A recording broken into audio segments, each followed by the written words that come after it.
haven't read these patch notes at all. This is gonna be a fresh read through of this. The revolution. Yes, yes. No spoilers. Let me gather my thoughts and then you guys can tell me what you think about it. Okay. Developer update. 2 weeks into the new year, and that can only mean two things. Most of us have broken our resolutions already, and okay, that's true. And two, it's time for us to recap our first PTB of the year. In this developer update, we'll discuss the feedback we received from the most recent public test build and the changes we'll be making before the update goes live. Okay, Onryo, I'm very nervous about this because I submitted like a lot of feedback for Onryo because I liked her, but I also thought she needed some fine tuning, so I really hope they gave her some good things. The main thing I think was just like putting the tapes away in the killer's face felt really bad to play against. Okay, in this update, we aim to restore the gameplay longtime Onryo players missed while also maintaining some of the more recent quality of life improvements. We were glad to see such a positive reaction to these changes on the PTB. However, there were a few rough edges we'd like to iron out before this update. Okay, so they agree. I'm glad they saw that we liked everything. There was just some rough edge stuff, so it looks like there shouldn't be huge changes. With your current condemned progress becoming permanent, when you are hooked, survivors who were hooked with several stacks become a clear target for Onryo. It would only take a few more stacks of condemned to secure a kill and to secure a quick and early kill. This indirectly encouraged a killer to seek out and chase the same survivor after they were unhooked or tunneling. Really? I don't think this was an issue at all. I don't think I've seen anyone talk about this in the forums. Because I'd much rather get hooked than tunneled because my condemn's high anyway. Like, you're going to get focused because your condemn's high anyways. Like, hooking just helps give your team time to do stuff. I don't think that's something that it should have just. To tone this down, hooking a survivor will now lock in a maximum of 2 stacks of condemn. Okay, well then hooking, like, there's no point in hooking then. Any additional condemn will remain, but can be removed by survivors as normal. This can happen again when the survivor is hooked for a second time for maximum. Wait, really? Okay, I shouldn't have spoken before I read the rest. This can happen again when the survivor is hooked for a second time for a maximum of 4 lock-in states. I don't think this needed to be changed. I think more Onryos are just going to slug now. Like, what they had before was perfect. This is a bad change to my idea. Now people are just going to get slugged, and survivors aren't going to like that more than have been locked in condemn. This will give survivors an opportunity to remove their condemn after they are unhooked while keeping condemn kills as far more prominent threat in later match. Wait, that's all they changed? That's the only thing they changed. They didn't fix the 1 second put the TV tape away animation. That was like the #1 complaint I saw in the forums. People were saying that it shouldn't be 1 second because the survivors can put them up and put them away in your face now.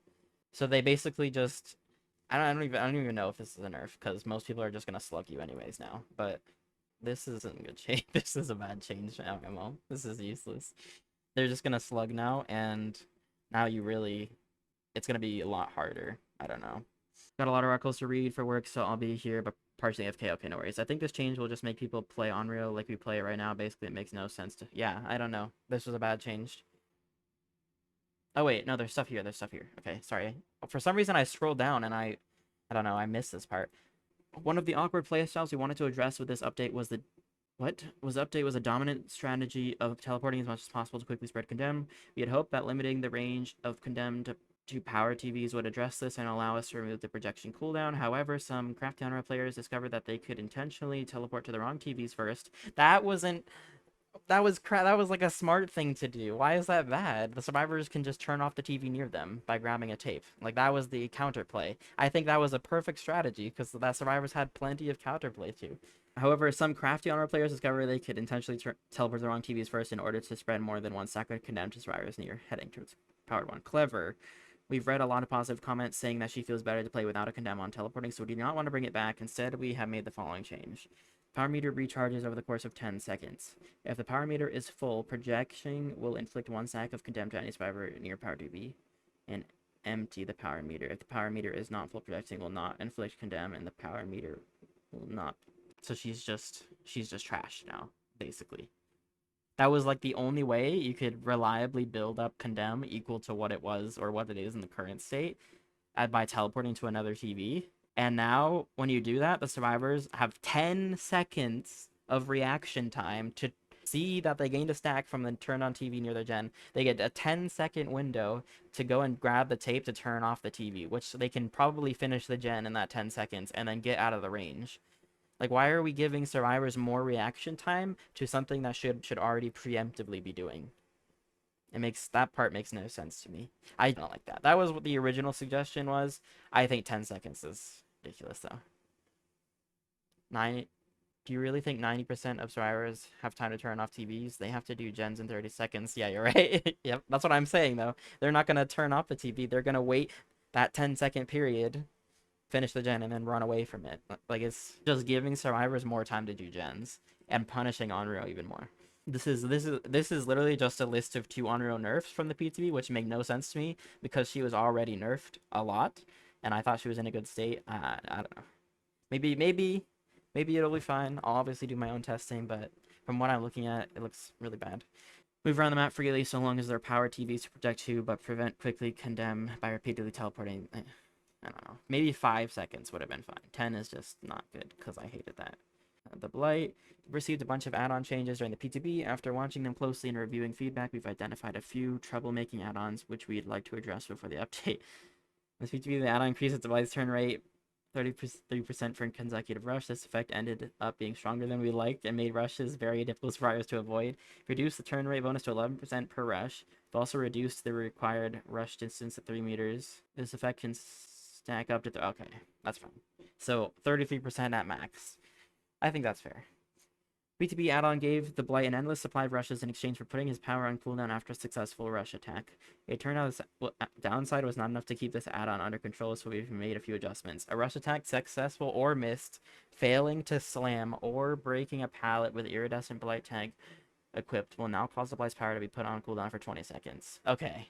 Wait, so he can still infinitely dash. That's part's going live? That's insane. Okay. I think the most broken part about the infinite dashing was if you missed, you could just dash instantly afterwards. And if you broke a pallet, you could just dash instantly afterwards. So I think they address both of those. Maybe it won't be that problematic. It's caused the power to go on cooldown more often, creating more opportunities for drivers. Okay. Adrenaline Vial. Originally, this add-on provided many positive effects, making it like a jack of all trades in the PTB. We simplified the add-on by removing some effects. This left the add-on weaker than we liked. So they buffed Adrenaline Vial to remove the turn rate penalty. What? They buffed Adrenaline Vial to remove the turn rate penalty and re-added the speed bonus, which will make it better than any of the speed add-ons he currently has that are 3% and 2%. Bro, so far, this is awful. This is okay. This is crazy. Let Billy be okay. I guess we have Billy to hope. So that he isn't paid to win. Yeah, okay. Start your chainsaws. Okay, this looks short. I'm hoping they didn't touch my boy. We're pleased to see such a positive response to the Hillbilly in the PTB. For the release, we'd like to take the opportunity to improve a few more add-ons and offer as many more choices. Okay, wait, they didn't touch him then. They just touched his add-ons. That's perfect, because I felt his base kit was perfect. Grease, Startle, and Thompson's Mix. On the PTB, these add-ons reduce the recovery time for successful chain heights. This understandably didn't provide much benefit in most cases, which is true. They now reduce recovery time after using the chainsaw, not just successful hits, by 8% and 12%. Okay, that's cool. Oh, that's fine. So if you just use it to get distance on someone, you recover a bit faster. Maybe you can back rev them easier, which is cool. Thermal casing and ragged engine. Equal number tweaks for these. Thermal casing and ragged engine now decreases the speed at which heat dissipates when not using the chainsaw by 20% and 30%, respectively was 10%, 15%. Keep it warm. Oh, so they just buffed it to be better. Okay. Discarded air filter and high-speed idler screw. These 2 add-ons increase the time it takes before overdrive starts dissipating. We've also increased the numbers on these to 20% and 30%, respectively. Okay. He's fine. They left Billy normal. Oh my god, I'm so happy about that. They left Billy in the great spot he was, and I think they did this out of fear that any change they made would have made everybody backtrack on all the positive feedback. And Behavior probably released this update with their fingers crossed that the community would love them for this update, and they actually do like it. And so they didn't want to nerf it. Oh yeah, Stabiffle is what I'm interested about. So we've got a pair of tweaks for the 2 perks that were updated in the past BTB. For 2 of the... Okay. During the PTB, Stabiffle would lose tokens whenever the obsession loses its health state by any means. This allowed the obsession to do silly things such as intentionally allowing themselves to bleed out from deep wounds in order to reduce the killer's Stabiffle stacks. Save this for last will now lose 2 tokens whenever the obsession is hit by a basic attack or a special attack. Okay. That's exactly what I said. I still think it's overkill to be able to have the 4% reduction in the speed and this. because this isn't going to solve the problem at all. Like if your teammate doesn't take, like for example, let me take this. When I play clown, I don't have a way to injure them with a special attack anyways. So if I chase the obsession, I chase them at 8 stacks, and then I get down to 4 stacks at the end of the chase, and then I'm like fine with that. So this isn't going to affect the killer just not wanting to chase the obsession. This is going to make the killer tunnel the 3 other teammates more and not want to hit the obsession at all. Will need to put themselves in harm's way in order to reduce the killer's accumulated tokens. Yeah. PTB required a change for Quick Gambit. I think this will make Stabiffle still worthwhile. This won't affect most Stabiffle players now. Like, I think Stabiffle is a good perk still. 4% isn't bad because it's 32% recovery speed. But remember, Killer's got 10% speed base kit, so it's actually 42% recovery speed from what it used to be, which is still 2% better than what Save the Best was when the perk originally came out before the base kit killer buffs. So I still think it'll be fine because that perk was good back then too. This thing will just make it so you really don't have a reason to run add-ons on like Deathslinger, for example. The cigar that you run for the cooldown, you really use that add-on with Stabiffle, so you have a faster cooldown when they break free, so you could like get a shot off again faster. But now you're just gonna have to play every killer kind of like how you play other M1 killers like Doctor or Clown that use Stabiffle. Like you just play them like everyone else. Stabiffle will still be fine. Does Skullmummy Drone count as a special attack, though? I don't know.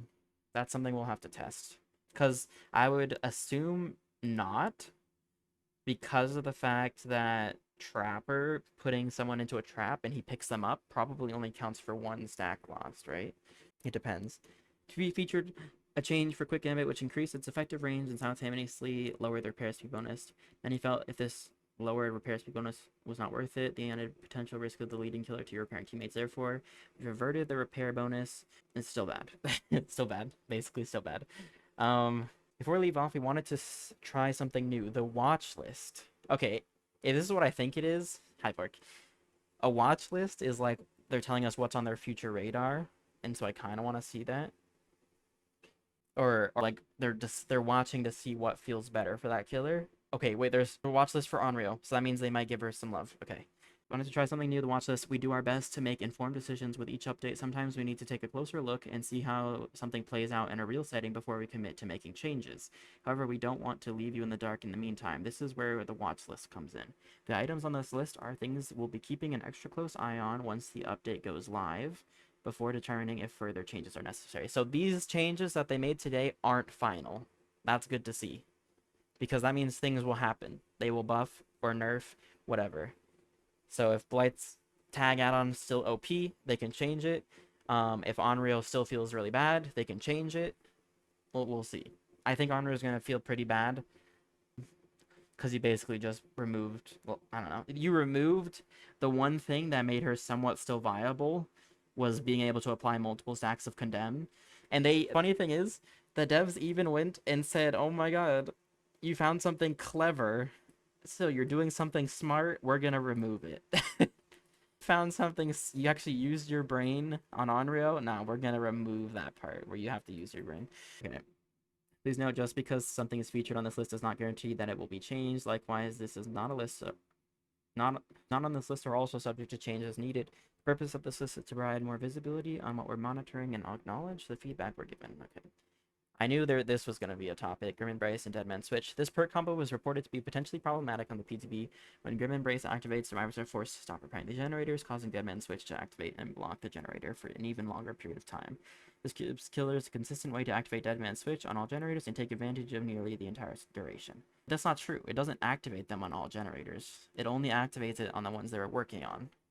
I don't think it's going to be any worse than Ultimate Weapon with Deadman Switch, for example. Like, Ultimate Weapon is probably way stronger with Deadman Switch than Grim Embrace Deadman Switch. Because Ultimate Weapon, all you have to do is open a locker. You don't have to hook someone for the first time to activate it, you know? This combo requires 2 perk slots. This can cause the generators to be blocked for quite a while. We will keep an eye on this build and make sure it does not get out of hand. Okay. Generator changes.